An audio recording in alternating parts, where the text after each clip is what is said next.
I did. Well, welcome everyone. Oh, sorry for all of the technical difficulties. What time is it? It's 6. Okay. I guess we can go ahead and get started, huh? Yeah. And I do not have our mission statement in front of me.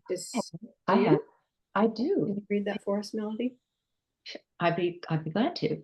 WiVLA's mission is to provide an inspiring forum for women to explore and advance their creative development, to promote their work in the marketplace, and to infuse the community with their spirit of cooperation and invention.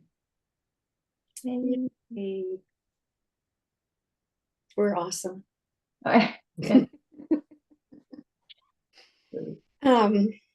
Okay, Melissa, do you see any new members here? Well, certainly do. Yeah, we got to meet Beth earlier. Give us a wave, Beth. Hi. Welcome. Glad you're here tonight. And Abby. Abby. Brand new. There she is. Yay. So, Hi. welcome to both of you. So we're going to put you on the hot seat for just a teeny tiny second. So Abby, tell us, are you a writer? Are you an artist? Are you both? What do you like to do? I'm a writer. I'm a writer. I write poems. That's my medium. But I used to be an art curator, and I used to help artists sell their artworks. And I remember I used to be in Soya Yards some 2, 3 years ago, and I'll help some of the artists they sell their artwork. So I'm very much an artist by proxy, but my medium is actually literature, poems. Thank you. That's awesome. Well, welcome to WiVLA. We can't wait to get to know you better and read your poems and just have a good time together. So glad you're here. Me too. And I must say, it was Kathy Crawford, Kathy, that introduced me to WiVLA. She had a book launch done sometimes in May. Yeah. And I think John, what's her name now? Melody was there, I think. As I met her, and she had mentioned WiVLA. I was like, wow, and I went on to read about, and like, this is a team I want to be a part of. Yay! Oh, nice, perfect. Well, we're glad you're here. Thank you. I'm glad too. Awesome. All right, Beth, it's your time on the hot seat. What do you like to do? I make botanical prints and then use them for collages. And they're more like figurative, floral, things like that. But I use the collages, cut and tear them, and use them as my material. Oh, I can't wait to talk to you. I like collage a lot too, and doing jelly prints. So awesome. Yeah. Well, we are super glad that you're here. How did you find out about WiVLA?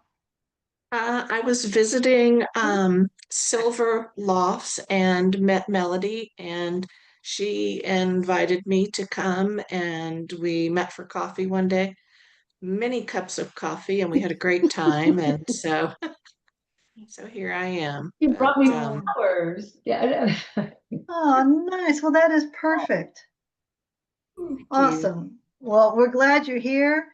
And I'm scanning the Brady Bunch pictures here. I think that's the new ones for right now. Give a shout out as anybody. Okay. Well, awesome. Well, let's Susan, I'll throw it back to you. Yeah, welcome new members. We love that. Let's see. Melissa, do you have any programs that you need to inform us about? I will just give a very brief shout out to our next event at the Right Space in Sabine Street Studios will be an art swap. So on Sunday, June 29th from 1 to 4, no money taken, no money exchanged. Everyone is welcome to bring their extra art pieces that are taking up space in their studio or the trunk of their car or their attic, and hopefully swap them with another artist. And the event is free, but registration is required, and all the info is on our calendar. And that includes literary folks. If you have books that you would like to bring to exchange, we would love to see those as well. Absolutely. Art of all kind, welcome, as long as you were the artist. Sounds like a fun event. Can't wait. Thanks, Susan. Deborah, do you have anything to report about our Rise exhibition? Yes, I do. The entries have closed, and we had 56 artists, and we Yay. have 197 pieces. The juror will start the process tomorrow, and then we will have the selections will be announced via email on July 5th. Then we start to bring in the artwork on July 13th in the morning. And then we also start hanging it that afternoon in place. She'll place it, the juror will. Okay. And then the exhibition will open July 17th, and we'll have our reception 6 to 9 on the 17th. When does it end? The show will end on August 31st. Good. And you can pick up your artwork between 11:30 and 3 on the 31st. Well, great. I'm glad to hear so many members stepped up at the last minute. We had a lot of non-members. Oh, also. right. That's right. A lot of non-members. That's wonderful. And don't work- forget, sign up to support the different activities of check-in and helping out with the reception and check out the information posted on the Facebook site, and we'll have some blast out there. But now's a great time to jump in.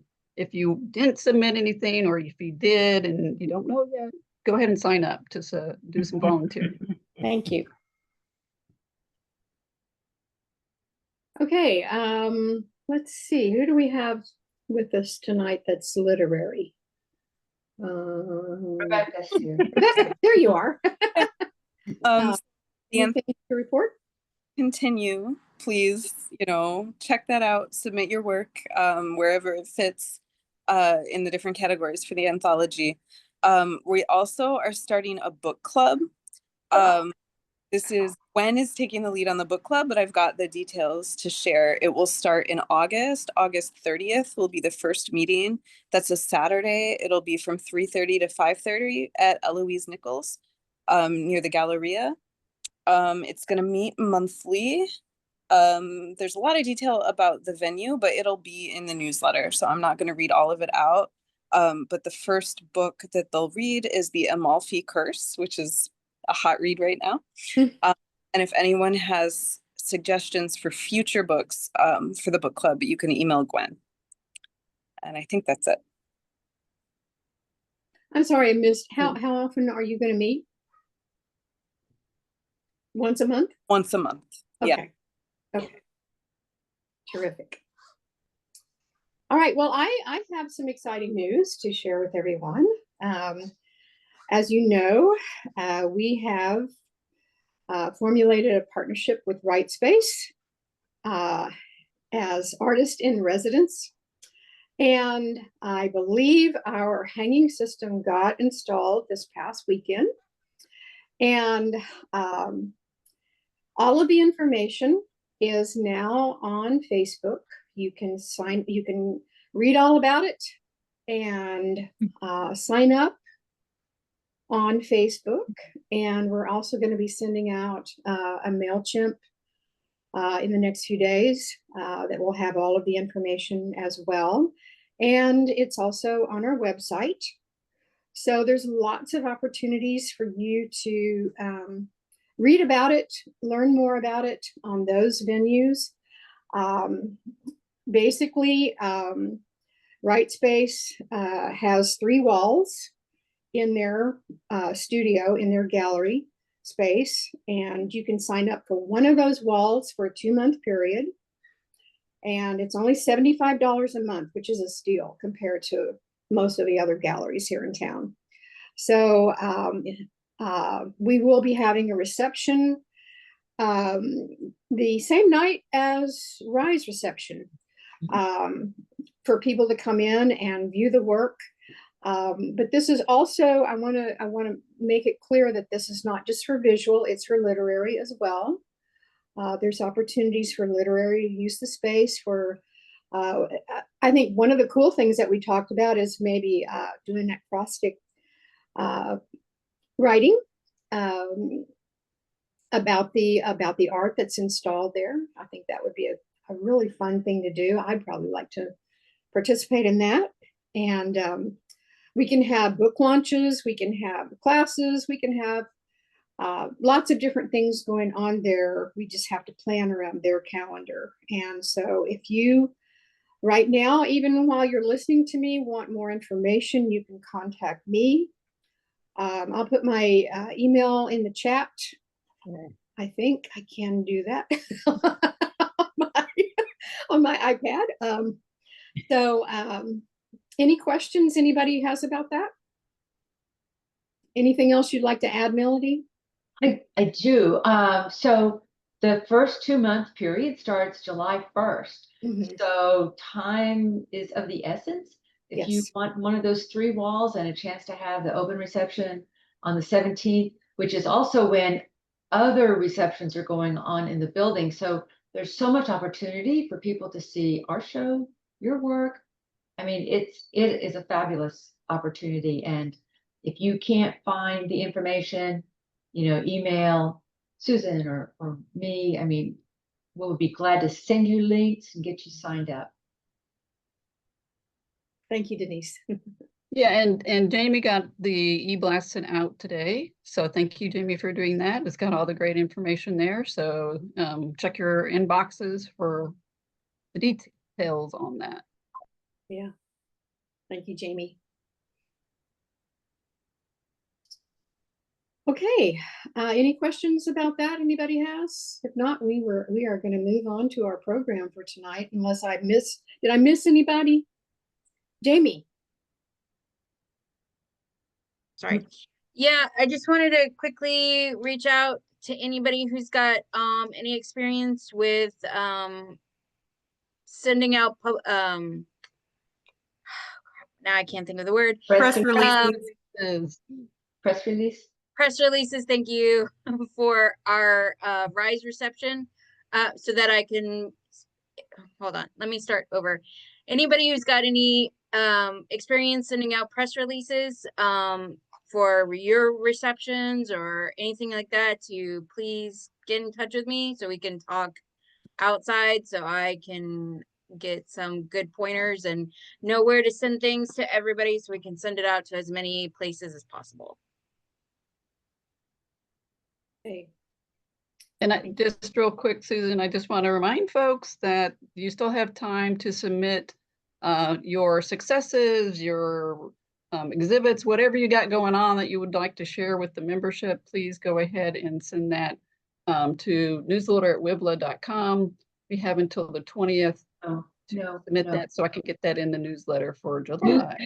That's not exactly right. It's newsletter@wivla.org. Who knows? Sorry. Yeah. I'm typing it in. He's gonna have you speak, and my mouth is not coordinating with my typing. But please send it in. We like to share all the great things that our members are doing. I did forget to mention one thing about the Right Space opportunity, and that is that I am going to be needing to form a committee to help me. I live way out in the boonies and very far from Sawyer Yards. So I'm going to be forming a committee to help me with people who might live a little closer. And of course, I'll be working with you very closely, but if you're interested in being part of that committee, if you have any experience, like curating shows, hanging shows, whatever, then I could definitely use your help. So just let me know, and I will be happy to have you on my team. All right. Anything else business-wise? Marie. Susan, will the artists be installing their own Yes. show, or will the committee be doing it? I think we're just all going to work together. Okay. On that. Yeah. I haven't seen the hanging system yet. I'm not really sure. Has anybody seen that system that Brooke has? That Couple of us are familiar with that type of system. I know Alyssa is, Deborah is, I am. Okay. So yeah, it's not rocket science. Okay. It's like Yeah. bicycle So science. answer to your question, Marie, I think we're all just going to be working together at first and see how that works out. Okay. We're not going to leave anybody hanging hanging. Hanging. Oh my gosh. Yeah. So, well, I think we're going to turn it. Alyssa, are you introducing our speaker tonight? Absolutely. Oh, it's all yours. It is absolutely my pleasure to introduce Joan Son, to reintroduce Joan Son to WiVLA. Joan was one of the original members of WiVLA in 1994. And so I relish this opportunity to bring her right back into the fold. Pardon the pun. Oh, that's terrible. And so I will just briefly read her bio with a few additions from me because I've known Joan for a minute. And so Joan has been exploring the art of paper folding since her debut in the windows of Tiffany and Company in the spring of 1993. Her gift work has been carried by numerous museum shops, including the National Gallery of Art, the Smithsonian, the Menil Collection in Houston, as well as the Museum of Natural Science here in Houston, which is where I met Joan when I was working there. I think we met in 1996, so we're closing in on 30 years. Went fast. Yes, it did. Her art, ranging from small pieces to major commissioned installations, may be found in private and public collections throughout the United States, as well as right here in the Jung Center bookstore. Joan has been a member of Origami USA since 1993 and has studied with many paper folding masters from around the world. Her current work explores the geometry of the crease lines inside the folds. She deconstructs and reconstructs her paintings and photographic images for a closer look and a luminous effect. You can see some of that behind her now. You can see more of Joan's artwork on her website at joanson.com. I also put that info in the chat. You can also email her at info@joanson.com. And so, Joan, it really, really is my pleasure to welcome you here and to turn things over to you. Well, thank you, Alyssa. I really appreciate you inviting me. And hello, everyone. I see some very familiar faces here. It's been a real adventure. First of all, just learning to navigate Zoom. Alyssa knows about that. But it was a real accomplishment. My neighbor helped me, so here I am. And it was also an adventure for me to gather all my images. I have a lot of pictures that I'm going to show you. Just going back over the past 30 years of the evolution of my work. But I have to say, starting out, that WiVLA was a very important part of my beginnings as an artist. Every meeting was inspiring and intriguing and informational and helpful. I mean, every meeting I went home just kind of buzzing with new ideas and possibilities. So it's fun to be back here. I can't believe I'm, back here delivering to, organization that really started me on fire. But then I'll say, working as a working artist, I've learned that it's been important to me to keep with the work even when I'm feeling a lot of doubt and insecurity and the demons come up and the anxiety. Oh, I'll never be able to pay my bills. I should get a real job and all of that. And I confess that that's been a big part of my evolution. But what's happened to me when that happens is not long afterwards, there'll be some inquiry or a job will come up, I get bills paid, and I'm able to move forward. So this mystery of one door closing and another door opening has been a real honest experience of my own. And I've learned to trust it. I'm still learning to trust it. But the paper folding. So when I first started out paper folding, I was a kid in elementary school. Do y'all remember this thing we used to make? Did we call it a fortune teller back then? So I love this paper folding, but it was before I even had a name for it, origami. So we used it as a fortune teller. You remember that, and then you lifted open the thing and you found out who you're going to marry or whatever. But in England, they use the other side of this structure to put salt. They call it a salt cellar, and they put different salts in each container to keep it on the table. So anyway, the fortune teller is where I came in. But I'm a child of the 60s. And so in the mid 60s, my best girlfriend taught me to fold the crane. So at that time, origami was becoming popular in the West, and her older brother learned how to fold the crane, and he taught her and she taught me. And this was the only thing I learned. This was the only thing I knew how to do for years. I had worked with the origami books, but found the diagrams really difficult to follow. I don't know if any of you have had that experience, but the crane, it continues to be in my work to this day. So my origami experience. So now I'm going to share, and I've got a lot of images to show you. So I'm going to click this down here. We'll see what comes up. Okay.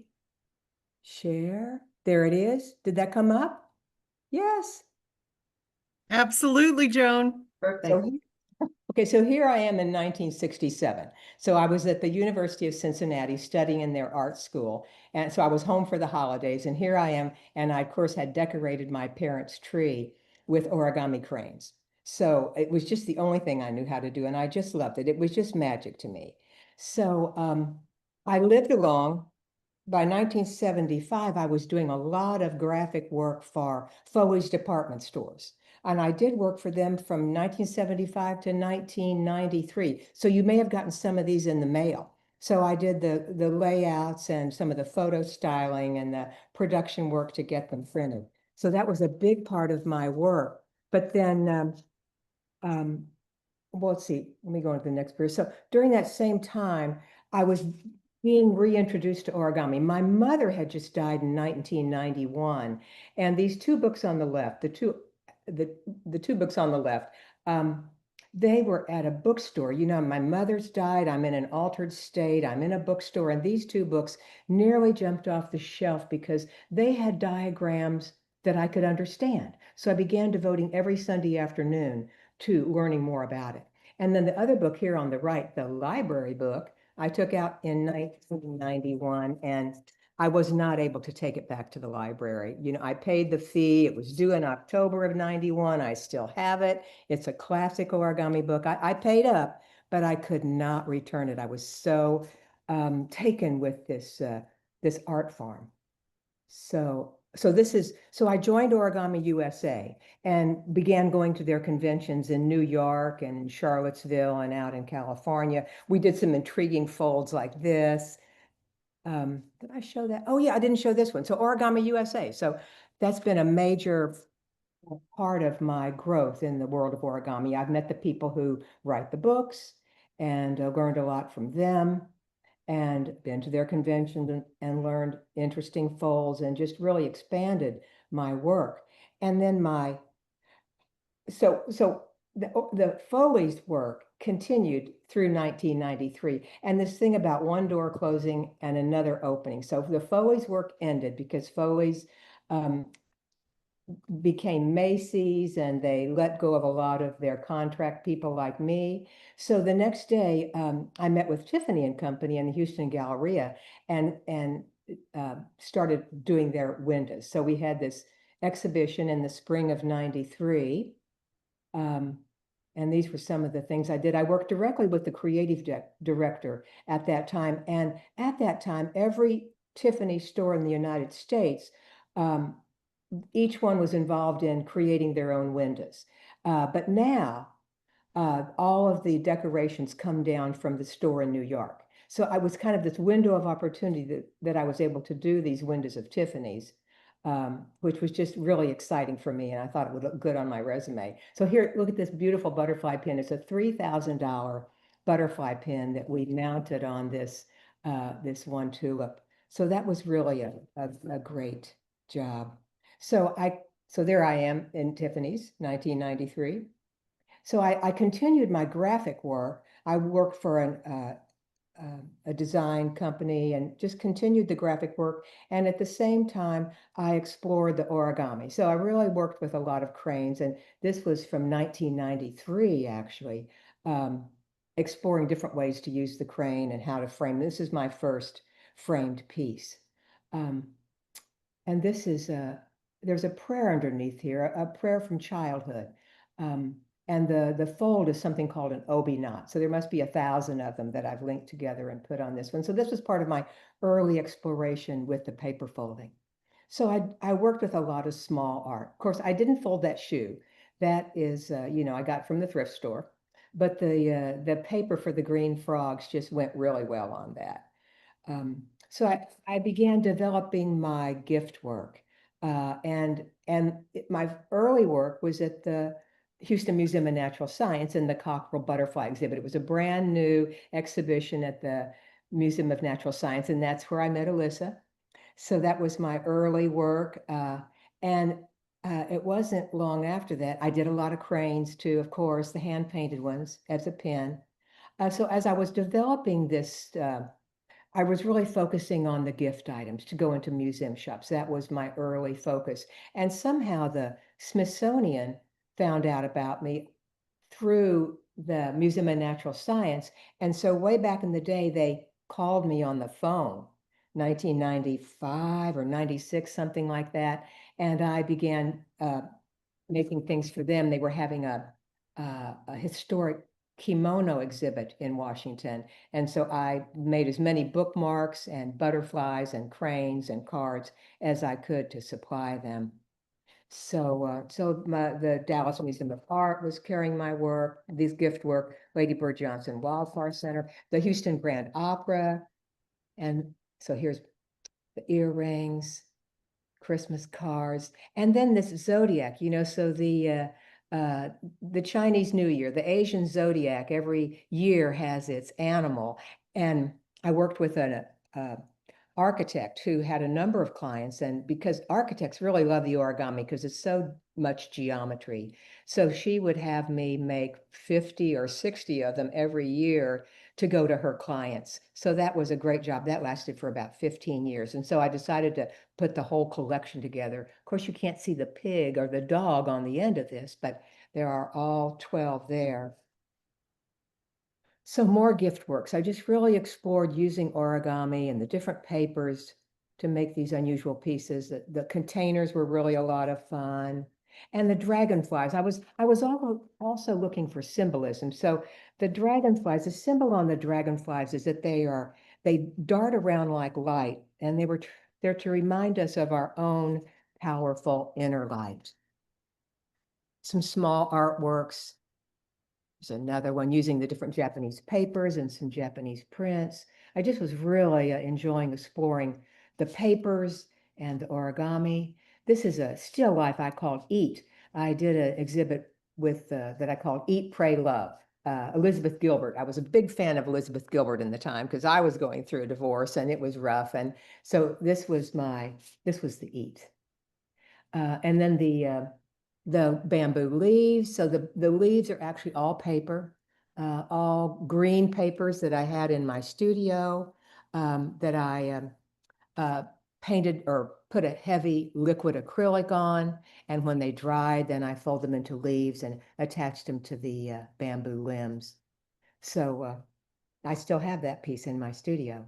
So here are the butterflies. These are really the first butterflies that I did for the Cockerel and for the Smithsonian. So I figured a way to paint the paper before I folded it with a lot of experimentation back and forth.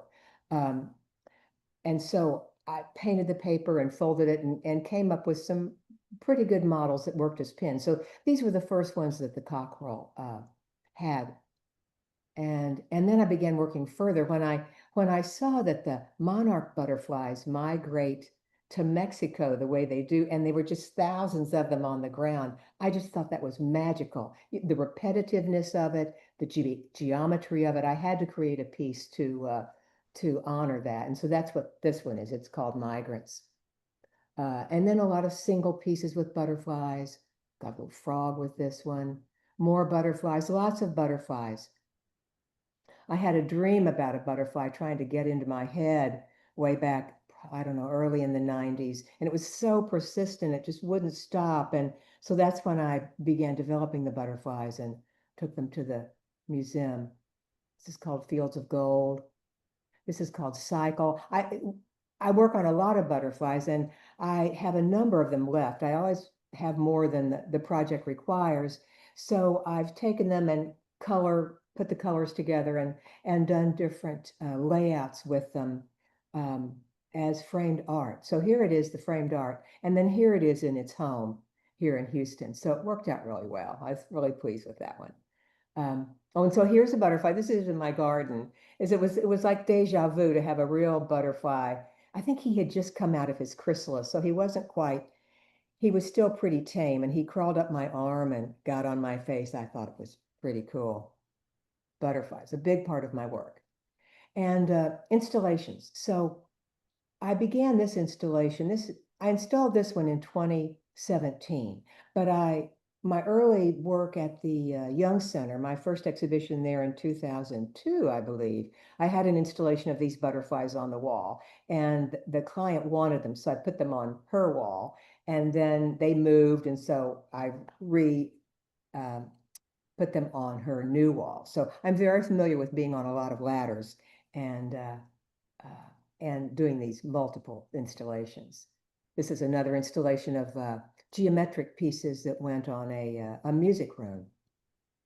And these are not origami, but at this particular resort up in Northeast Texas, they wanted an installation of a covey of quail. So these are actually acrylic paint on canvas that I've manipulated a bit and worked with an installer to get them on this wall. He got on the ladder instead of me. And this is a sketch I did. This happened just before the pandemic came in. This particular corporation wanted an installation on one of their walls. And so this is the way I graphed out my idea of a layout for these butterflies and a sky image to be in their lobby. So this is my front porch. Every year I put a new installation of butterflies on my front porch. I have a show here in my space once a year in December. This will be the 27th year. This is an early one. So the butterflies just really look good on my front porch, and I love putting them out there. This installation, again, back in when the pandemic started, I had a client reach out to me, actually just from my website online, looking for a butterfly installation, and she wanted to use blue, and they were remodeling this big house in Memorial. And so this is just to show some of the papers and the butterfly. So here they are stretched out in my studio. There were 3 streams of these butterflies that were 15 feet long, about 3 to 4 feet wide, and 15 feet long. So I was able to, put these together in my studio on fishing line and then roll them up. And this is the first strand in the location. I called this Blue River. So this started in 2021 and we finished it in 2023. And then these are all 3 strands in this room. Blue River. And the way the light, I used vellum paper because the way the light goes through the vellum paper, it really glowed. And I thought that just really added another dimension. So this is in their dining room, looking into what they call their beauty room, where you can see the butterfly installation hanging down from the ceiling. And then I started a series of robes. So I had a group in Austin reach out to me, the Scarborough building in Austin. It's at the corner of 6th Street and Congress. And they had these gigantic windows, like 14 feet tall and, 12 feet wide. And And they asked me to do an installation in their windows. And it's like, well, what am I going to do that, is big? And I thought, well, how about a robe? It'll look something like a kimono. I can use all my papers. And so this is the way I laid it out. These are actually 5-inch squares that I've cut out and put on my studio floor, which is my biggest table, and arranged them. And then here it is then hanging at the Lady Bird Johnson Center, which was a few years after their installation in Austin. So I call it the Earth Robe.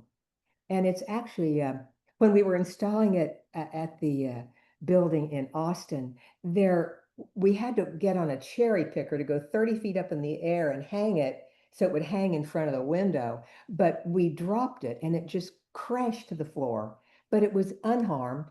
We were able to dust it off and press it out and bring it back up. So the paper I have found is very, very sculptable and very forgiving.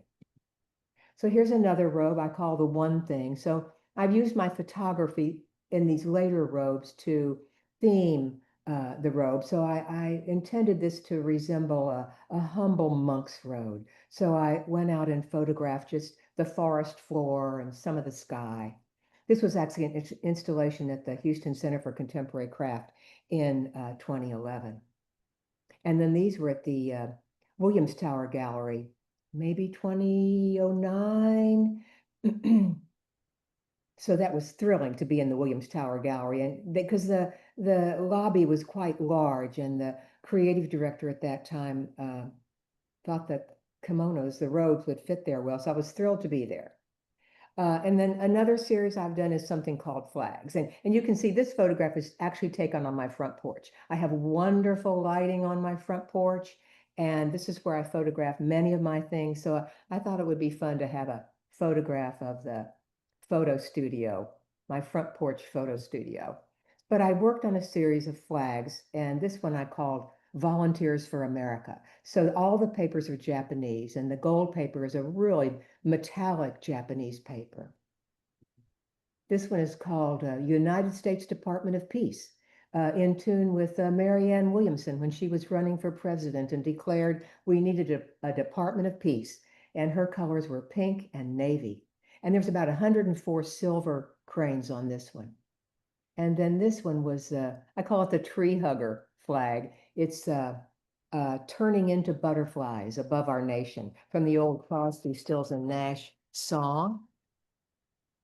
And this one, I actually had this one at the Young Center during my first exhibition. So these are origami roses that I've strung together and hung from bamboo as an American flag. I did a lot of research on American flags because a lot of artists have done American flags. So I went to the Museum of Fine Arts Library, and they gave me a lot of research material. And so I developed this flag from that. Plus, I've done a lot of teaching in my days as well. At the Young Center, at the Texas Art Supply, at a number of schools. At Louis Vuitton, they brought me in for a few days during Valentine's to teach. I think I ended up being babysitter a lot, but it was fun to be there.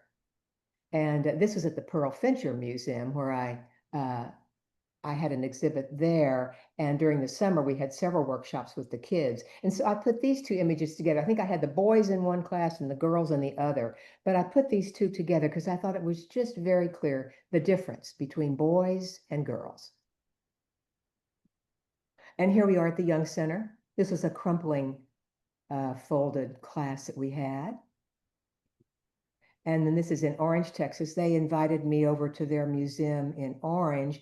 They wanted to do a hands-on project with the public. And so they brought their volunteers in here the night before so I could teach them butterflies. And so we were all going to teach butterflies the next day. And then this is at the Mayneal collection. Just last summer, they brought me in because they were having an exhibition of Ruth Asawa's work in their Drawing Institute. And Ruth Asawa was also a paper folder. And the Mayneal likes to do public programs. And so they wanted to bring in paper folding. And they did their research. The Mayneal is really good about doing research, and it turned out I was the one. So I was thrilled for them to contact me to do this. So we did several workshops, and then they carried my my smaller artworks in their bookstore. So these unfolded pieces were sort of similar to some of Ruth Asawa's unfolded pieces. Plus, they carried my bookmarks, which was just perfect for them. So I was thrilled to be connected to the Mayneil. And then cranes. I started out with cranes. I'm still doing cranes. I can fold them in my sleep. So this was a selection of cranes for a wedding present.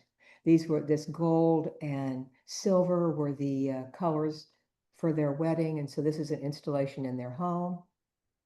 More cranes in a small frame piece.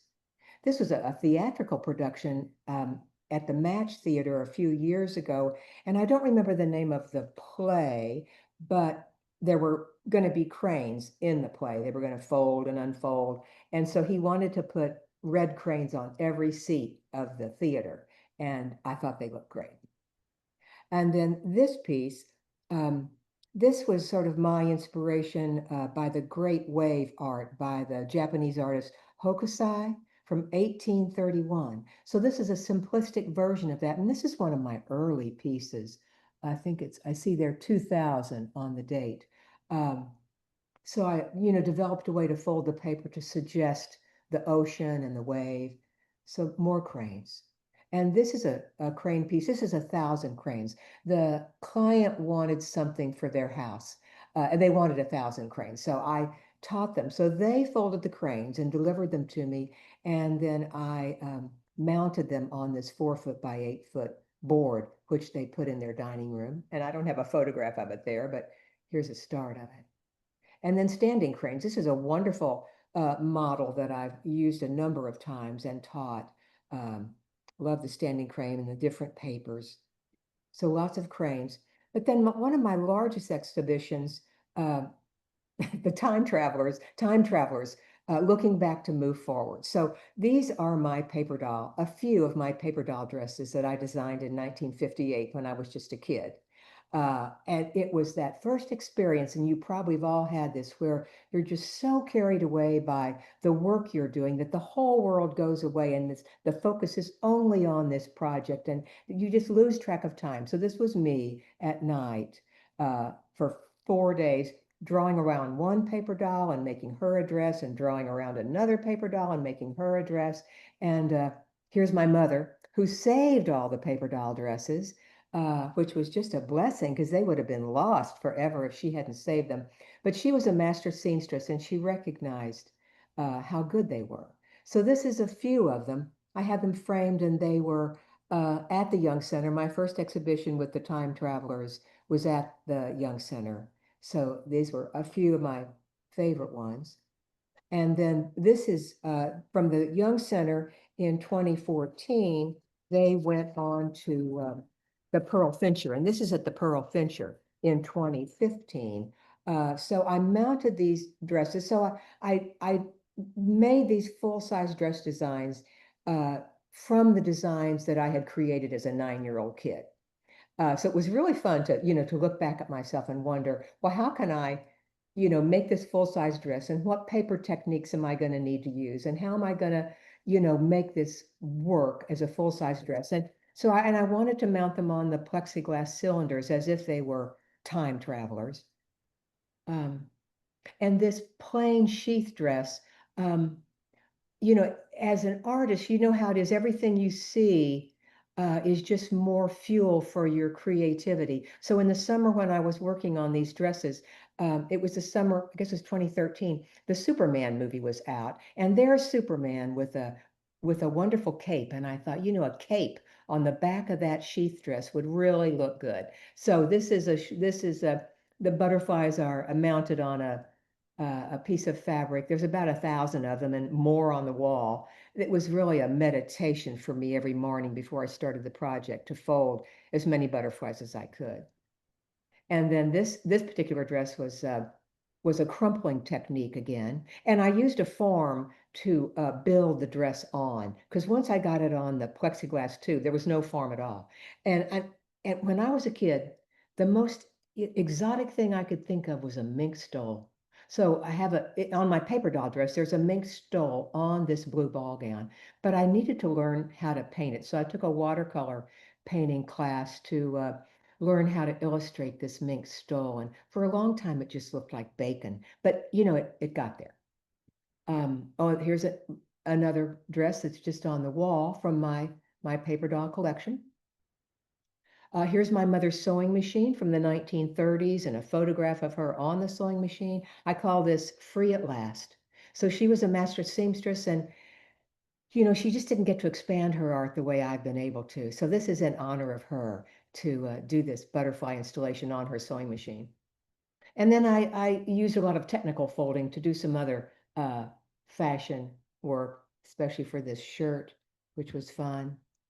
But now I'm getting into the unfolding. When I started going to the early origami conventions in New York, you know, they have a wonderful exhibition, and you'd see these large pieces of origami folded into really intricate dragons and birds and all kinds of things. But beside that model, there would be a diagram of exactly where the crease lines were. And the crease lines were what were interesting to me. So I decided to paint paper and fold it and unfold it and make art just showing the crease lines. To me, there's something luminous about them, looking underneath the form. So this is a number of my early unfolded pieces, which I started in 2017, experimenting with the papers and the painting and what I do underneath. This is actually the first one I did. This is 1,000 cranes. So these are 2-inch squares. And I've painted the paper with an acrylic, cut it into strips, cut the 2-inch squares, folded them into cranes, unfolded them, and then mounted them on this 4-foot by 9-foot piece of linen. So that's my 1,000 crane piece. Here's dragonflies unfolded again, painted works, more painted work. This is something called First Light. And I began painting skies. You can see this one somewhat under production. So I was painting a lot and beginning to paint skies. This is something called the Mama Clouds. And then this is a piece, each one of these is 36 inches square. This was a commission for a private home. It was really just a color-based piece, but it worked out really well in their home. And the dog sat there for about 10 seconds. I was lucky to get his picture. And then I began working with maps. You know, rather than painting, I thought working with something that was already an image. So it was fun to just go to a regular map book, treat the map with acrylic, cut it up, fold it, unfold it, and reassemble it. This is just a crumpling technique here for Mexico. Here's Indiana, my home state. It was kind of boring when I finished it, so I decided to cover it with butterflies. Antarctica, which I consider a holy place on the planet, trying to hold our ice in order. India, which ended up being in a show at the Archway Gallery. It was fun to put the different Japanese papers underneath it to just enhance the colors of the map. Here's the Pacific and Indian Oceans. Here's Texas was the last one I did. This map was just your basic, totally white map that I painted with an acrylic wash to resemble, you know, like a real map. And then used the Japanese papers to fill out the board.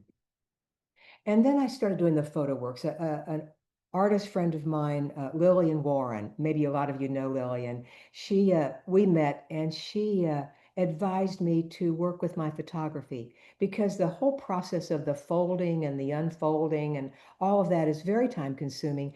And to have to paint the image first is just a whole nother time consuming step. So, and I love taking photos, and I had a number of them already in my file. So I began working with my photos and enlarging them and treating them with acrylic, painting on them. I've painted a lot on this one, painting on them because once I enlarge my photos from my iPhone, you know, they're kind of murky, but a lot of acrylic paint on them and pencil. It's almost like paint by number when I get my photos back to enhance.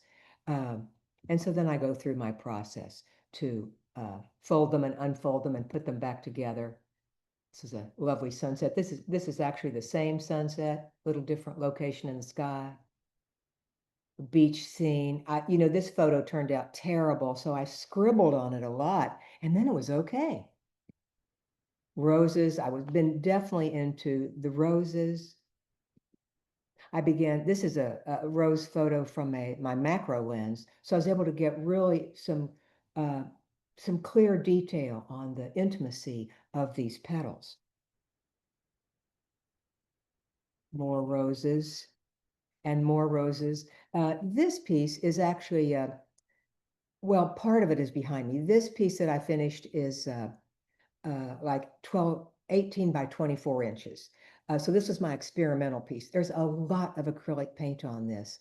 And it just turned out so well. And I sold this piece, but I wanted to experiment with a larger one. So that's actually behind me on the wall. It has not been painted yet. It's ready to be painted and work through the whole process. So this one I call the $2 bouquet. And I found this bouquet of flowers at Kroger. They have this place in their in their floral department where the flowers are fading away. And so they've marked them down. They have this bouquet of flowers marked down to $2. So I brought it home and I found that over a few days they began fading even more, but their colors were enhanced. And the way they opened was so beautiful. And I thought they were even much more beautiful as aging flowers than as a fresh bouquet. So this is a $2 bouquet. And these are more aging flowers, which I've painted on. I call this late bloomer. This piece is like 8 inches by 17 inches. So I've blown this image up to like 48 inches wide. So it's quite a bit larger. And I'll be working on that this summer to see how it's going to be as a larger image, my late bloomer. Oh, and these are my latest two. These I just printed out from I printed out 4x6 prints from my studio printer and put together sort of a collage of this one image, the flower and the lemons. And then in 2023, I decided I would have a show with just my work and that I would call myself Gallery 904. So my address is 904. And so this is the logo I came up with. So I cleaned up my studio, cleaned everything out of it and set it up like a gallery space and had my December show in 2023 here in my studio. And here's the other side. You can see some of those smaller photo works, my standing cranes. It's really a lovely space, but right now it's just full. It's my workspace, my serious workspace. And then I wanted to show you the process of how this works. So this is a piece that I just finished for a client. It's this photograph I took of a sunrise, a sky that was down at the beach close to Galveston. And I thought it was a pretty amazing image. So this is the original photograph blown up large on my table. It's about 22 by 42 inches, something like that. So I turn it over and I graph out the back side of my photograph and line it up. These are 2-inch squares and number the squares so I'll know what to do when I put it back together. So that's the first thing I do is number it. And then I come back and put acrylic on it. And while it's still a full image, I paint on it or I do pencil on it. And then I cut it up. These are actually the 4-inch squares that I treat with acrylic again. So they have a lot of acrylic coating and a UV coating on top of that. And then I have this birch board back, so I have to do the framing on the back first. And then once I get that done, I can turn it over and gesso the board and begin painting the background. And then I've cut up the 2-inch squares and begin putting it down on the board, just kind of seeing where things are going and how it's going to work. And then I begin folding them and still working with the background. I have to do a little additional painting and it's just sort of work in progress over several days. Here's almost done right here on my table. And then it's completed. So this is it completed in my studio. And they just picked it up last week. And here it is in their home. So it was really, I wanted you to see the process because, you see these things and, as artists, people don't really know all the steps you go through to create your work. So let's see what's next. Oh, so here, okay, so as an artist, the books are important. So these are my recommendations. Maybe many of you have read this Braiding Sweetgrass, but as Elizabeth Gilbert says on the cover, she calls it a hymn of love to the world. So this Robin Wall Kimmerer is a scientist and a botanist. She's also a Native American. And the natural world she talks to us about in her scientific way and in her Native American way is so enlightening about our natural world. I highly recommend this book. And the next book, Artist Therapy, I just found this book and I just love it. It is required reading, Artist Therapy. Do you know about this, Alyssa? Yeah? Yeah, well, I just found it like 2 weeks ago. So it is a lot of psychotherapy involved in this. Like he says here, what is the point of art? Principally, and art, I mean, he's talking about visual art, poetry, writing, all of these artistic things that we do with our creativity. Principally, the conviction that the main point of engaging with art is to help us lead better lives, to access better versions of ourselves.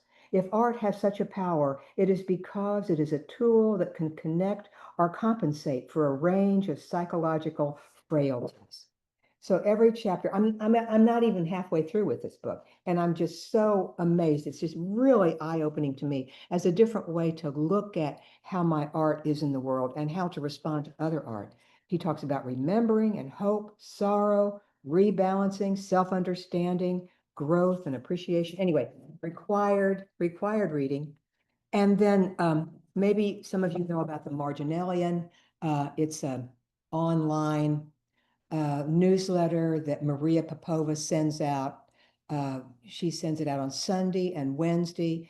I think she's calling it the Sanity newsletter now. But she has opened my eyes to a lot of authors and artists, physicists, philosophers that are all looking to understand our place in this mystery of our world. So Maria Popova, just brilliant. In fact, she introduced me to this Alan de Botton, who wrote Artist Therapy. She's just brilliant, and I hope you'll take advantage of her.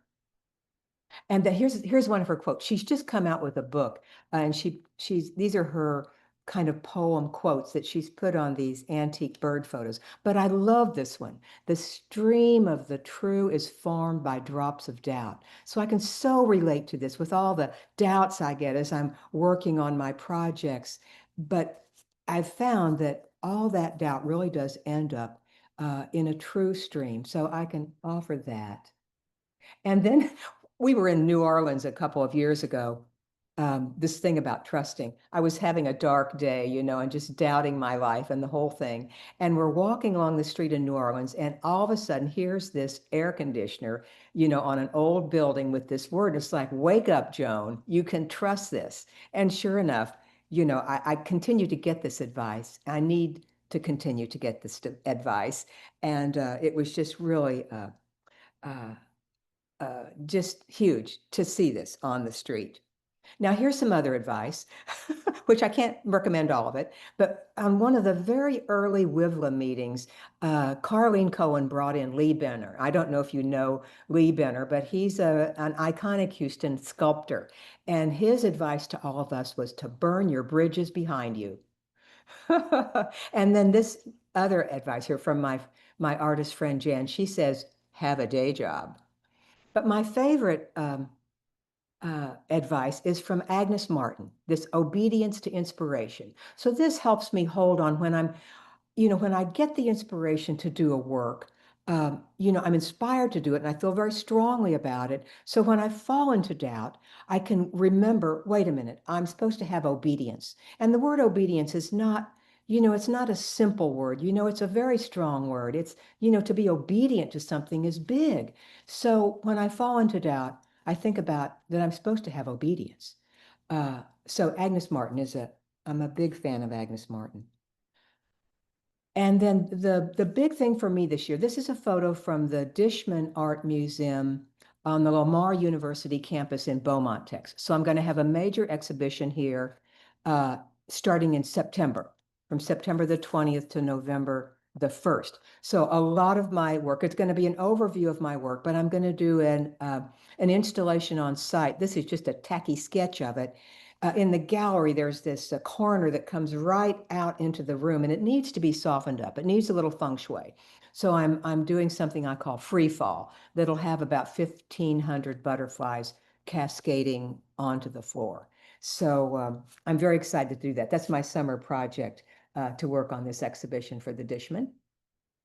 And then here's a commercial in December. It'll be December 12 and 13. This is actually the graphic from last year. I'll have my holiday sale in my studio with a group of artists. It's always fun. This will be the 27th year we've done it. So that's a big deal for me. I'll be a new butterfly installation on the front. And when you're in my studio, you can come in my photo booth. Alyssa has had her picture made there, and you can take your photo in the photo booth while you're in my studio. And then lastly, here's my QR code. I couldn't have done this without my young college friend who lives in the neighborhood, so I have a QR code. Pleased to still doing this work. So that's my show. Shall I go back to stop sharing and people have questions or not? Sure. I'm going to stop sharing. All right. So this was I'm so bummed that I didn't meet you when Alyssa did.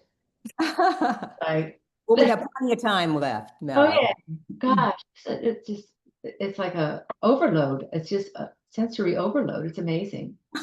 Well, it's from 1958, but basically the work has been from 1996, 93, something like that. So it's been a lot of years. So it was really an adventure for me to go through my images and pull out a wide variety of my work. I was amazed at how much it was.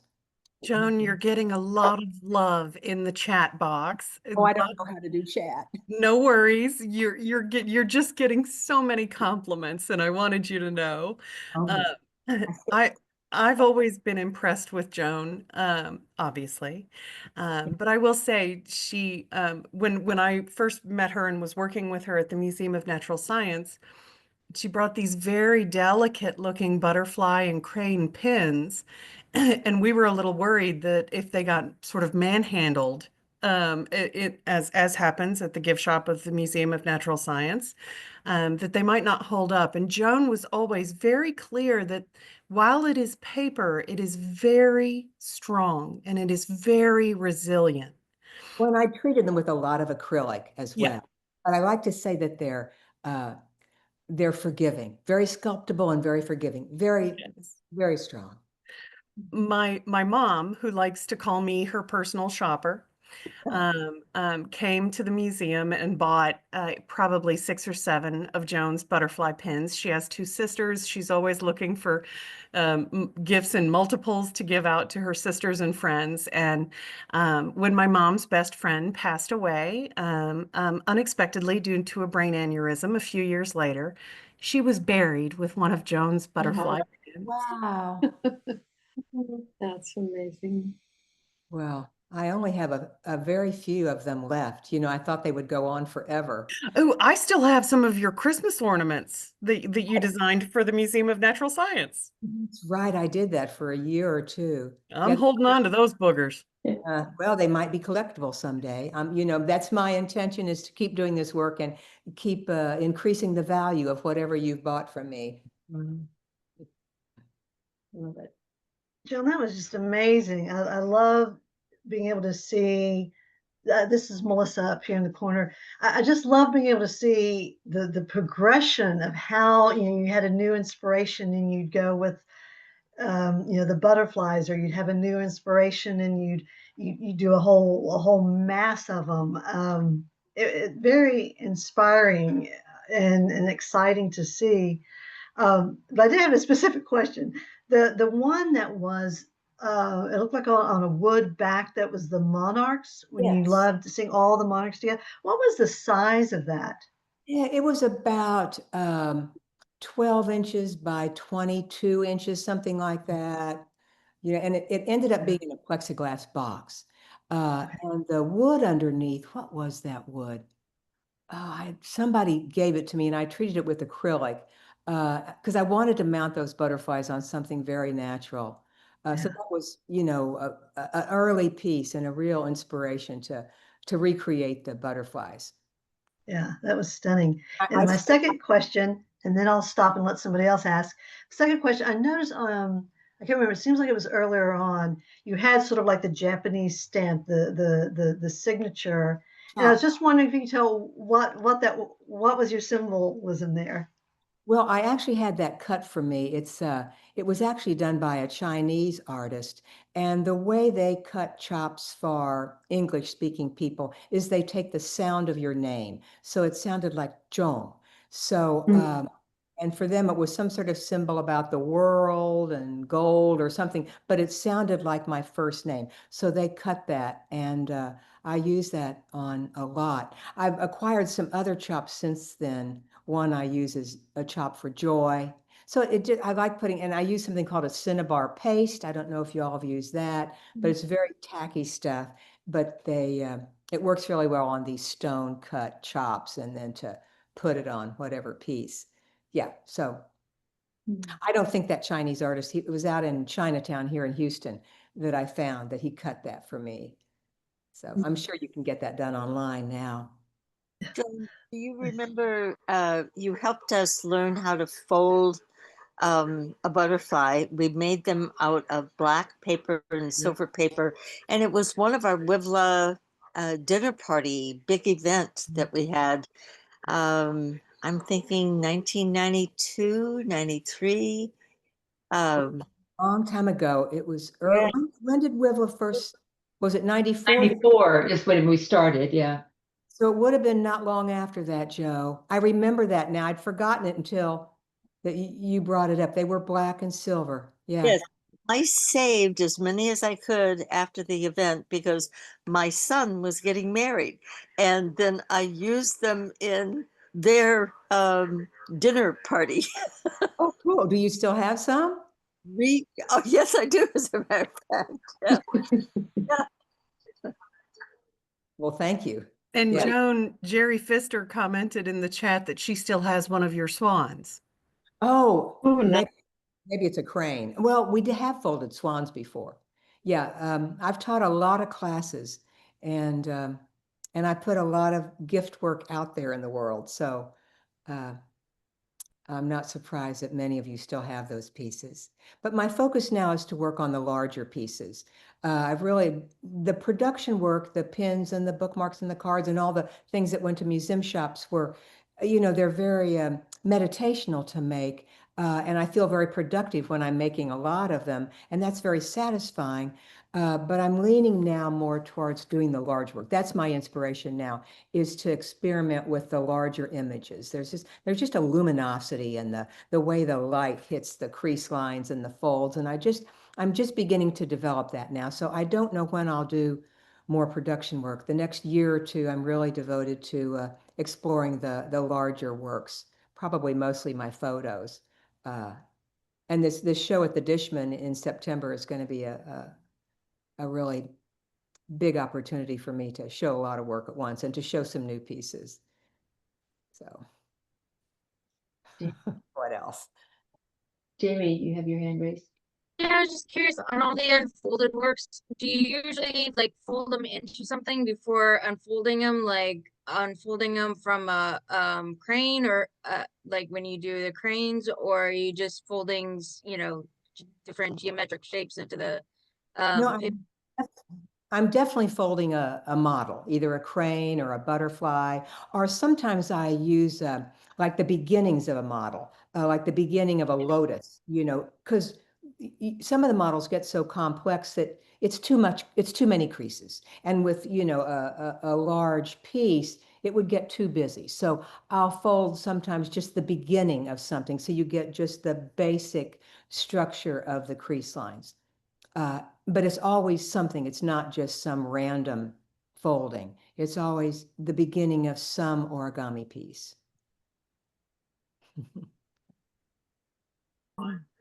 Please. Okay, I'll go. Sorry. No, this may sound crass, but I've always been interested in origami, and I really resisted like folding and then unfolding. And I'm so glad you talked about the creases, because I thought, make a decision and stick with it. And when you unfold, it's kind of like, what?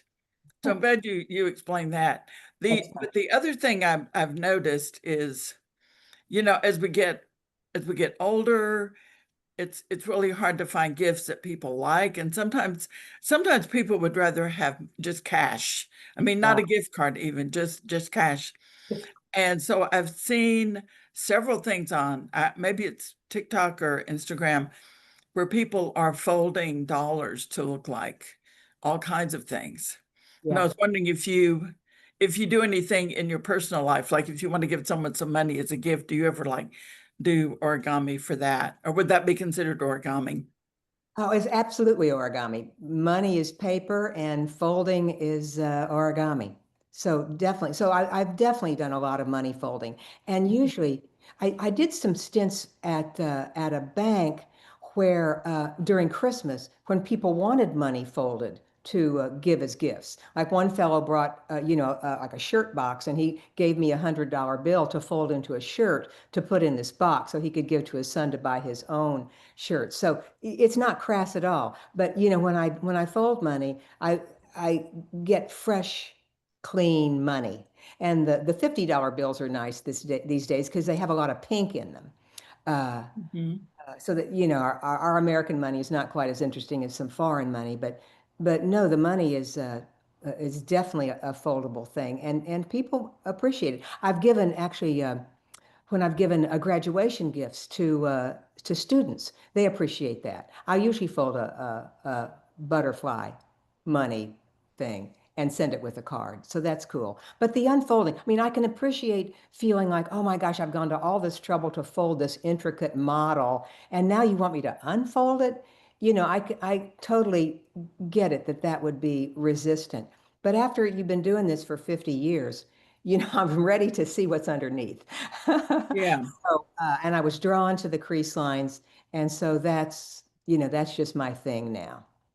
But folding a model is terrific. It's magic. Yeah, this was fascinating. Fascinating and beautiful and so full of information. Well, thank you. It's quite wonderful. Thank you. Well, and here's the commercial. If you want to come to my space for the holiday show, if you send me your email address, I'm sending out a monthly newsletter now. You can go on my website and send me your email if you want to. But I've decided to send out a monthly newsletter just to keep myself on track and to let people know that I'm still out here doing this work. So the June one was my third one. So July will be my fourth. Okay, so is your website on our calendar? Joan Son, it is on the calendar, and it's joanson.com. Okay. Yeah, if you just go to contact on that joanson.com, you can see how to send me your email if you want to. Yeah, I would love to. You won't get much from me. I wear all the hats over here. I don't give email addresses to anybody. You'll get one a month. Thank you. Thank you. And thank you, Kathy, for posting it in the chat.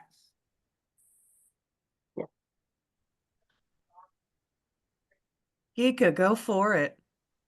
So, hi, Joan. I'm so sorry to be late to the meeting, but it's such a pleasure to see you again. And I just want to add to all the nice words about you and your work. I don't remember when I first met you or saw your work, but it's been really fun to see the progression, to see your dedication, to have experienced your teaching. And one of my favorite memories is you came to my home and we did a birthday party for my dear friend Marilyn. I want to say it was her 80th birthday. I can't remember for sure, but she could not have been more delighted. It was really, really a sweet experience. So thanks for sharing that and for sharing your work and for also encouraging other teachers, because I know you've done that as well as you focus more on your own work, and especially it's just delightful to see how you've grown and expanded what you're doing. It's great. Yeah, I know. Congratulations. Yeah, you and I have known each other a long time. You had some kind of gathering was it at the University of Houston? Oh, yeah, yeah, yeah. It was a women's forum at the 2008, University of Houston. maybe. Yeah. I was one of the vendors there, and it was really I learned a lot there, and it was fun, and I got to meet you. Maybe I knew you before that. I can't remember when I first met you. I just feel like I've always known you. But And yeah, and for those who haven't been to Joan's holiday sale, it's absolutely delightful. So thanks. Glad Thanks. to see you. It's good to see you, Gika. Somebody asked me a hard question. Corey. Not a hard question, but I do want to express ultimate respect for your growth and constant movement as an artist. And I love what you did, and I love what you're doing. And it's fun to see it's fun to see the river keep flowing. Did not realize how much individual painting of acrylic was on all of your paper. Do you even paint acrylic on the vellum and papers like that? No, I don't paint the vellums. They're usually the vellums are always interior pieces, and they're not pieces that you would handle. Like one was hanging from the ceiling, and the one that's going to be at the Dishman is just going to be hanging on the wall. So no, I don't put acrylic on the vellum papers, but always on the regular papers and always on the photographs with also a UV coating so they don't fade. Okay. Yeah, so there's a lot of acrylic that goes on them. Yes. And how do you attach the butterflies or whatever you attach to the walls and ceilings and Well, so they stay? Yeah, well, there could be a whole seminar just on adhesives. Oh, But okay. when I attach them to a wall on an interior, and even on my front porch, I use this stuff called Yoo-hoo. It's just a little tacky stuff. And so I just get it really hard on the back of the butterfly and stick it on the wall, really, forcefully. And it stays on really well. In fact, a few years ago, we had a hurricane come through, and I had green butterflies all over my front porch. And I thought, should I take those butterflies down? But I didn't have time to deal with that. So I just left them up. And the next morning after the hurricane, all the butterflies were still on the front porch, but people's windows were out and, limbs were everywhere. So the stuff is pretty strong. But for the butterfly pins, when I glue a metal pin back on the back of the butterfly, I use something called E6000. So it glues metal to paper really well. Okay. And when I'm gluing either butterflies or when I'm gluing these photographs, the backside of them to a board that I've painted, I use a combination of, I use a gel medium, whether it's a matte or a satin. The gel medium just works really well, and it's it's acid free and it sticks really well. Okay. So I use a lot of other adhesives as well. Okay. Sometimes I use a dry adhesive. When I'm doing the bookmarks, I use that film, the double tack film. Do you know about that stuff? So it lays really flat, and I can lay a flat sheet, something as small as a bookmark on it, and get it really flat, and then peel off the back side and glue another piece of paper to that. Again, a whole seminar on adhesives. Adhesives. I was thinking pins, so that's interesting. Okay, thank you. 6,000. Good luck to you, and enjoy your continued growth. It just seems like there's nothing else to do but that, really.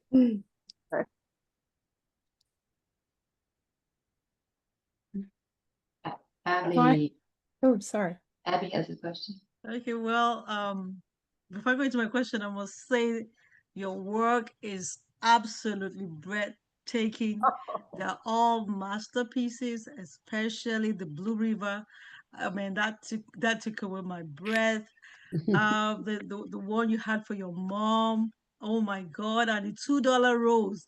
I want to ask: is that the $2 rose? Is that the one behind you? Is it still for sale? Oh, Those are one, absolutely beautiful work. thank you. Well, the one behind me hasn't been painted on yet. This is just my raw photograph, and it's about, 40 something inches, maybe 48 inches by 36 inches. It's pretty large. So it's going to be a real experiment. I worked on the small one, so I know what I was doing with that, and I know what fold I was going to do. But when I enlarge it, I mean, the next step is for me to paint this image and to treat it with acrylic and then turn it over and graph out the back. But when I cut it up, it's going to probably be a little more digitized than the smaller one because I, I, I'll be doing the same size fold, but there'll be more of them. So I really don't know how it's going to turn out. Because I actually wondered, but then I remember that at the back of your the work, just before you cut them out, you number them out, Yes. because in my mind, I'm like, well, that's a lot of, sequence to remember where to put things like a puzzle, that's absolutely great work you do. I'm in awe. Now, my second question is, how do you feel, when you do, because for me, I think it's quite personal creating all of this work, and then how do you feel when it's been taken away, being bought, or like do you have like some kind of separation anxiety with the after spending hours and hours on the job? No, it's my work in the world to do this and to get it out. So okay. I'm happy to sell pieces. There, I have a few early works that I did, my very first butterfly pins and my very first crane pins. I have a few of those that I've kept. There's a few early pieces that I've kept, but these larger pieces that I'm doing now, I mean, they're great fun to do, and it's a real process, and it's a meditation to go through the steps and do all of that. But I'm happy for them to go out into the world. It's, it's the way I navigate the material world is to Let it go. Let it go. Thank you so much. Thank you for asking about that. Yeah. So I have what I think might be a hard question, that one of the things you posted was something about have a day job. And I hear artists speak to other artists and say, don't try to make a living doing this. And I'm curious about maybe you said this earlier when I wasn't here, but I'm curious about what's kept you going and what you might say to a younger artist about how to choose whether to really immerse themselves in their art and do that as their livelihood versus getting a day job and then doing this. Well, it's got to be a gut feeling. It's got to be a real gut feeling how much you want to devote your time to doing it. It was, I worked as a graphic designer for a long time. And early on when I was doing this work, I was doing the graphic design and exploring this work. So they kind of went hand in hand for a while to have some support and then explore the work. So my expenses are low, and that's helped me to be able to afford to have the work support me. But I've had a number of day jobs along the way, and then the teaching, that supported me somewhat, and selling to museum shops, became a job to support me. But it was a gradual process. I think a young artist just has to go by their gut, and they have to be sure and take care of themselves, to be able to keep a roof over their head. But the main thing is to just keep at it. If you feel passionate about doing the work, you got to just keep doing it. You just have to.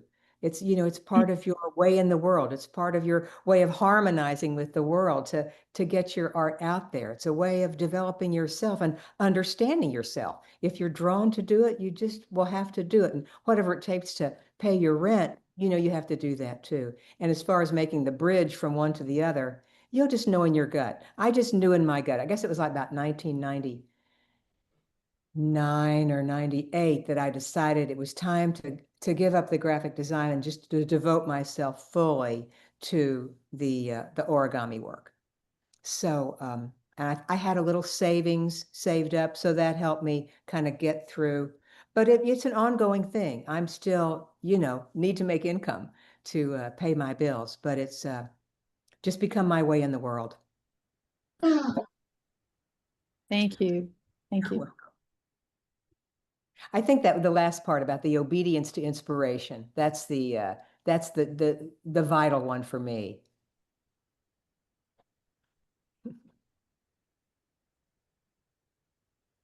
I think that's the part of your story that I've really appreciated tonight.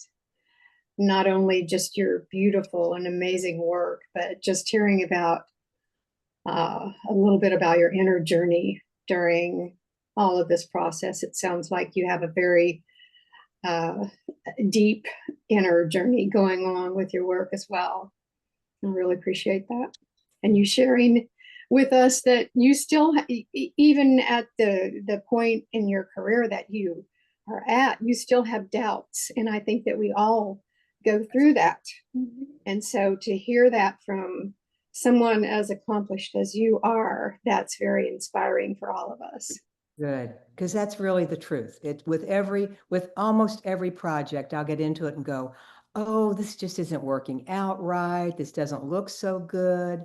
But because I've decided to be obedient to the inspiration, I can stick with it. But the doubts, they're probably less now than they were 10 or 20 years ago, but they still come up on a regular basis, just not as often and maybe not as debilitating as they used to be. But they're a real part of my life.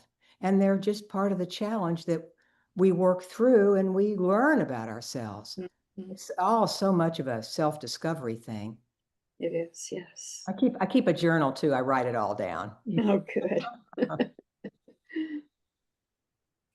Before the meeting today, I had this book. I don't know if you can see it or not. It's yeah. And so I started going through it thinking, oh, well, I would love to do some of this. And then I started looking at the diagrams. It's like, I don't, is there an easier book out there somewhere? There are some easier books, and there's a lot of, on YouTube, there's a lot of folding online. Yeah. Okay. So, and sometimes that's easier for people. But learning the language, learning what the diagrams mean, what the dashed lines and the dotted lines. Mountain in the valley, all that. Yeah. Familiarity with the universal instructions, it's a little easier. But that was my problem. I mean, I knew how to fold the crane early on because I was taught, one-on-one in a very traditional way. And so that's all I ever did. But when I started looking at the books, just like you, the directions, I just could not follow them. That was a slow process for me to learn to read the directions. It was when I joined Origami USA and began working with other origami people who really knew about them, and I was taught well. And so that's great. Some people come into this life with a lot of engineering in their brain, and they just pick it up easy. The rest of us struggle with it. I'm one of those. So why don't I'll send Alyssa a list of a couple of more simple books that you might want to try. Okay, that'd be great. Thank you. Please ask me a question. Okay, now I'm off mute. I'm just really curious because sometimes my hands have some issues that we have as we're over 50. And do you ever get help when you have these large installations of like 1,000 cranes? Or do you just not have any hand issues? That's a very good question. I mean, your work is beautiful. I'm so glad I joined today. I'm really glad because I've learned so much, but I'm like, I want to know more about your hands. Well, I appreciate you asking that. And I have to be very careful about that. I do get help from time to time with the folding, but I usually set my timer for about 30 minutes. So I don't fold for too long of a period of time. I've learned that. But most of my difficulties come in my shoulder and my elbows. And And so I've been a yoga student for over 50 years, and that has really helped me to do a lot of hand exercise. When I teach a class, I usually teach a hand exercise to go along with it. So physical therapy has been a major part of this experience. So yeah, I have to tend to my body quite a bit. Thank you. I feel better. Oh yeah. Yeah, but so, if you can just stretch your hands out flat, put them flat on the table and stand up and really push down on them and trying to get the palm of your hand flat on the table. Really stretch your fingers out, really expand your fingers. It'll do well for your hands. I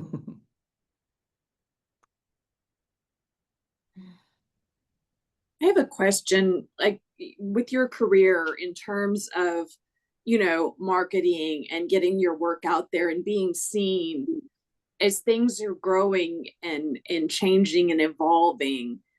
Can you speak a little bit to your journey with that? I can. When I was working in graphic design, I learned a lot about marketing and advertising. And so I had some experience with that, and I know how to photograph my work, and I know how to, send out a press release. So the graphic design has really served me in making physical images to advertise my work. But, there's so many ways to get your work out there. Many different ways that I didn't have when I started. There was no social media. There was no Instagram. There was none of that when I started this. I went to the Museum of Natural Science and made an appointment to meet with the people in the office that bought things. And, I went to the Houston Center for Contemporary Craft. When they first opened, I think, in 2002. And so I made an appointment to meet with the gift shop people at the Craft Center. And that was the morning of 9/11. So I'm driving down to the Craft Center on that fateful day to meet with the people at the Craft Center. So a lot of it's been in person. And like when I contacted Tiffany's, I called them on the phone and asked for the creative director. So there's so many different ways to do it now. I mean, I do have a thing on Instagram and I do Facebook, but over the 30 years I've been doing this, I've been collecting people's email addresses. And so when I send out my newsletter, it goes out to all the email addresses. So marketing is, it's a thing these days. But that's how I approached it. Just really personal contact with schools and museums, reaching out in person. But that's different now. So it's hard to advise young people how to go about that now. If you could get an agent to help you figure it out. The thing that I've found is as a lot of times, a number of times when I'm thinking about this very thing, how can I get my work out there? How can I advertise? Who can I reach out to? And I'm really, trying to put together a flyer and some kind of thing. And then out of the blue, somebody will call me on the phone or send me an email. I want to come visit you. I was looking at that piece of art. I want to come see it now. So just the energy of wanting to get it out there and going through the process, sometimes it just kind of shows up magically. So that's happened to me a number of times. So just keep at it. Thank you for those encouraging words, Joan. That really means a lot. I've just really enjoyed your presentation. And not only are you just amazing as an artist, but you're just a lovely person all the way around. Really, really enjoyed your presentation tonight. So thank you so much. I really appreciate you inviting me. Thanks, Alyssa. Thank Well, you. welcome back to WiVLA, Joan. Yeah, WiVLA was very inspiring. Hope you'll stay with us. We've got to wrap this up for tonight. And if anybody has any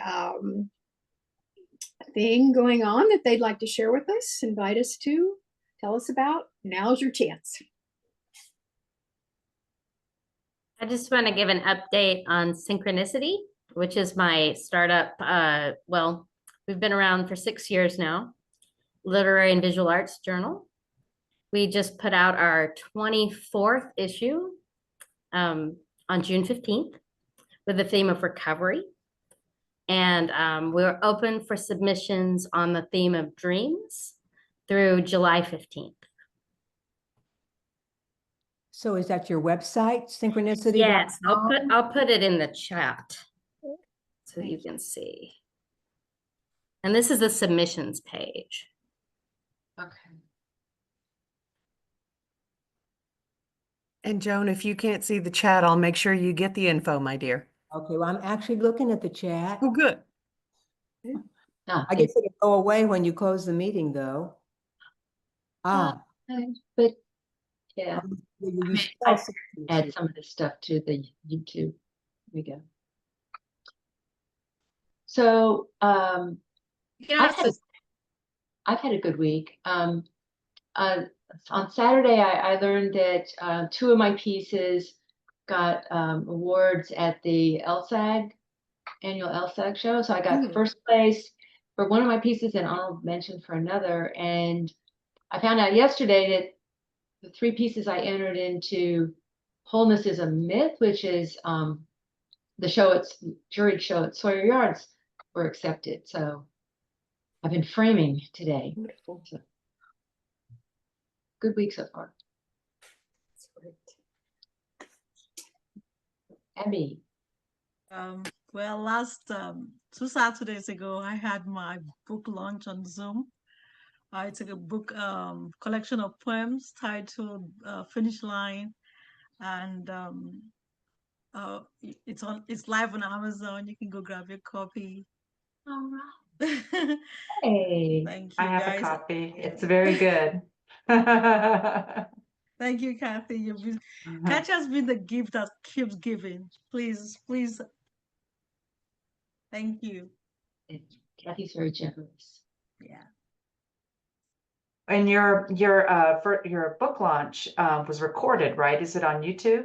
It's on YouTube. It was recorded and it was on YouTube. But I don't know how to put it here or set it out. But I think I sent it to Denise in the email. She said we should mention our successes. Excellent. Yeah, I did send it to her. It'll be in our newsletter then. Cool. Yes, it will. Thank you. So did Denise leave the call? I don't think she's in. Now. Okay, so in this same LSAG show, Denise, I believe, got an honorable mention in the same category. So I didn't realize she left. I just wanted to say, Joan, you can save the chat before the meeting ends too. If you wanted to look at the chat, since you mentioned it'll go away when the meeting ends. Okay. If you go up to like the 3 dots on like the chat up at the top and you click on that, it says save chat. Oh, save chat. Okay, cool.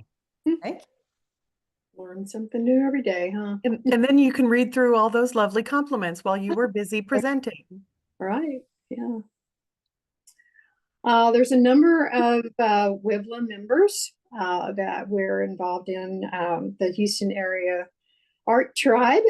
And we are having a reception at the Cloisters on June the 26th from 5 to 7. So you're all invited to that. We hope you'll come. And I just want to remind everybody, in case you don't know, that all of these things that you're talking about, you can put those on the calendar yourself. You don't have to have somebody do that for you. You can go to our website, go to membership, go to calendar. Well, you have to sign in. You don't have to sign in, Melody? No, you changed real fast. Yes, you do have to sign in. Yeah, you have to sign in, but then you can add your events to our calendar yourself. You don't have to have somebody else do that for you. So please do that so we know what you're doing. And also, if you're on Instagram, if you add us as a collaborator, it's like we're posting it for you as well. And if you have trouble do it with the calendar, please reach out to one of us. We'll be glad to help. Always Could happy to you help. put your Instagram handle? Because I saw you guys on Facebook, but I couldn't find you on Instagram. The WiVLA one? Yeah. And it's just at WiVLA. I think it's WiVLA Houston. Because Okay. I know I'll I put tried it to in look for it, there. I didn't see it, so I wasn't sure. So I have a quick announcement. May I? Yes, sure. Yes, I was nominated. My podcast, My Cotton Patch Moment, was nominated for an International Women's Podcast Award in the category of a moment of pure emotion. And they had the final today. And although I didn't win, I am now an international award nominated podcaster. Yay! Wow, that's awesome. Thank you. Thank you. That's I'm awesome. on the global stage with a bunch of amazing women. That's cool.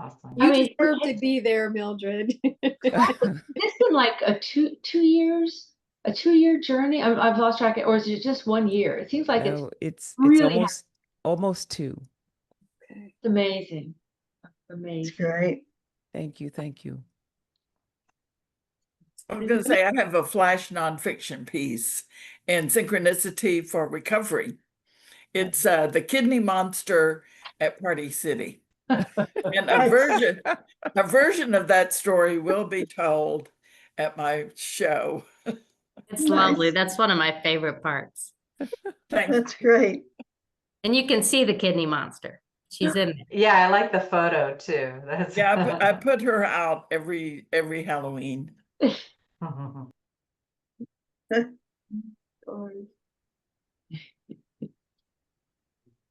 This isn't my art, but just an interesting exhibit. Whether that'll go. Can't quite get it in there. Anyway, at the Asia Society, it's a solo exhibition of pioneering modern ink artist. I'll butcher her name, Hong Sang. I think she went by Margaret Chang. Anyway, pen and ink, and it was just really beautiful. If you want to swing by the Asia Society. Where is that located, Melissa? Oh, that's a good question. It's down in the museum area, but it's on By the one of Holocaust Museum, isn't it? Yeah, it's on Caroline by the Holocaust Museum. Mm-hmm. Yeah. I think the address is actually on Southmore, and I tell you, it's my favorite building in the whole city. Isn't it a cool building? Asia Society, go. Yeah. And this is a really nice little exhibit there. So. Oh, nice. Yeah. So the address is in the chat, 1370 Southmore. Oh, look at you guys just jump right on there. I know. You went, and there it is. Man. I'm going to be the, I'll just jump out there. I'm going to be the featured reader at Right Space, June 27th. Yeah. So y'all come, and open mic too. So yeah. All right. Should be fun. Okay. Looking forward to Awesome. see you. This has been an awesome evening. Thank you, Joan. Yes. Thank you. Thank you so much. So much. Fabulous. That was an amazing presentation. And thanks, Alyssa, for bringing Joan back. Yes, thanks, Alyssa. That was an easy one. Okay. Anyone else have anything before we wrap it up? All right, you guys are awesome. Have a good night, everyone. Good night, everybody. Bye. Bye-bye. Thanks again, Joan.